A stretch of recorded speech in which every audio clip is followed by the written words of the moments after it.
They say if you ever see your own shadow moving before you do, run, because it means something from the Ulti Duniya has already crossed over. Rohan never believed in parallel worlds. Not until the night his reflection blinked before he did. It happened at 2:17 a.m. The city outside his apartment was silent, unnaturally silent, like the world itself was holding its breath. Rohan stood in front of his bathroom mirror, splashing water on his face, trying to shake off the strange heaviness that had followed him all evening. That's when the lights flickered. Just once. When they stabilized, Rohan froze. His reflection was still staring at him, not copying him, staring. Its eyes were wider, darker, and smiling slightly, even though Rohan wasn't. His heart slammed against his chest. He raised his hand slowly. The reflection raised its hand too, but a second too late. Rohan stepped back, gasping. The reflection stepped forward. Then the mirror went black. Crack! A thin fracture appeared across the glass, like a vein. Rohan stumbled out of the bathroom, his breath shaky. "Get together," he whispered. "You're imagining things." But the air in the room felt wrong. Heavy, cold, as if something unseen had entered and was standing just behind him. That night, Rohan dreamed of a city that looked exactly like his own, but upside down. Buildings bent inward. Roads led nowhere. The sky was dark red, pulsing like a living thing. And people walked backward, their necks twisted unnaturally, their faces smiling while their eyes cried black tears. A voice echoed from everywhere and nowhere. "Welcome to the Ulti Duniya." Rohan woke up screaming.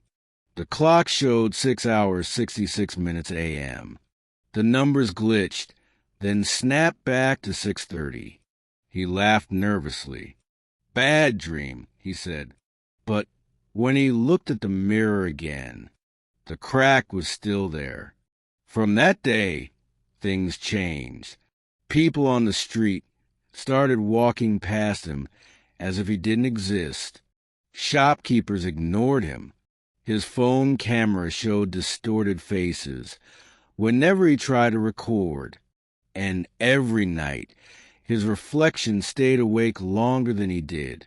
On the fourth night, Rohan heard knocking, not on the door, from inside the mirror. Tap, tap, tap. He stood frozen, staring as the reflection leaned closer to the glass. "You're living my life," the reflection whispered.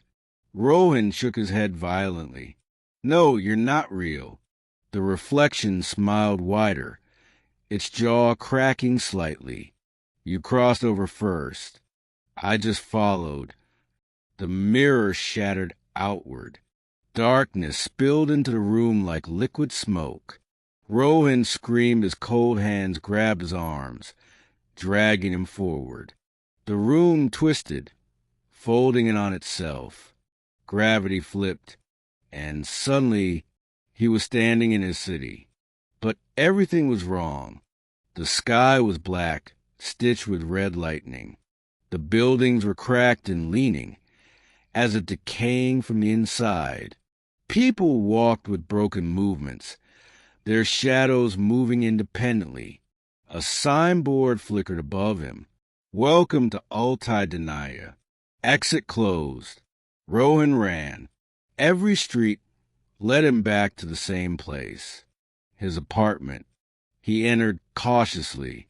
Inside, he saw himself, sitting calmly on the sofa, drinking tea. The other Rohan looked up and smiled. "About time," it said. "Do you know the rule here?" Rohan's voice shook. "What rule?" "In this world," the other Rohan said, standing up, "only one version of you can exist. The walls began to bleed black. The shadow screamed. Rohan felt memories being pulled from his head. Regrets, lies, guilt. Moments he had buried deep. "You don't belong here," Rohan shouted. The other Rohan tilted his head. "Neither did you when you ignored her screams." The memory hit him like a knife.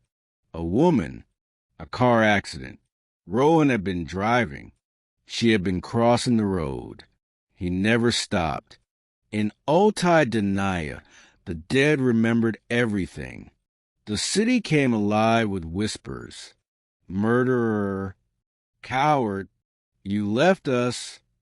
Figures surrounded him, twisted humans, broken faces, all staring with accusing eyes.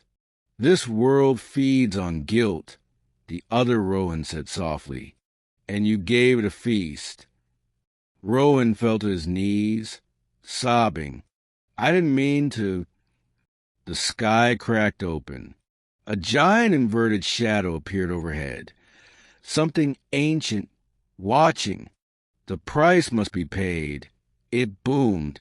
The other Rohan stepped into the shadows. "Thank you for the life," it said. "I'll take good care of it."